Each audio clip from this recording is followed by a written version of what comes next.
అందరికీ నమస్కారం. రేపే తెలుగుదేశం పార్టీ వ్యవస్థాపకులు అన్న ఎన్టీ రామారావు గారి వర్ధంతి. భారతదేశంలో మొట్టమొదటి పేదలకు పక్కా ఇల్లు ఇచ్చినటువంటి ఎన్టీ రామారావు గారు, ఆడపడుచులకు ఆస్తి ఇచ్చినటువంటి ఎన్టీ రామారావు గారు, పేద బడుగు బలహీన వర్గాలకి సామాజిక న్యాయం చేసినటువంటి గొప్ప వ్యక్తి అన్న ఎన్టీ రామారావు గారు వర్ధంతి రేపు వినుకొండలో ఎంతో ఘనంగా నిర్వహిస్తున్నారు.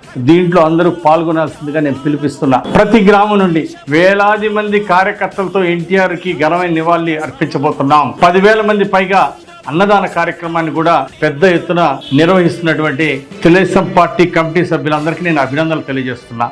ముఖ్యంగా అన్ని దానాల కంటే రక్తదానం గొప్పది. మన ముఖ్యమంత్రి గారి పిలుపు మేరకు, మన యువ నాయకుడు నారా లోకేష్ గారి పిలుపు మేరకు, భువనేశ్వర్ గారి పిలుపు మేరకు రేపే రక్తదానం ఇవ్వాలని ఈ సందర్భంగా కోరుతున్నాను. తెలుగు యువత, తెలుగు విద్యార్థి, సోషల్ మీడియా టీము అందరూ కూడా ప్రతి గ్రామం నుండి నేటి యువత రక్తదాన శిబిరంలో పాల్గొని విజయవంతం చేయాలని కోరుతున్నా.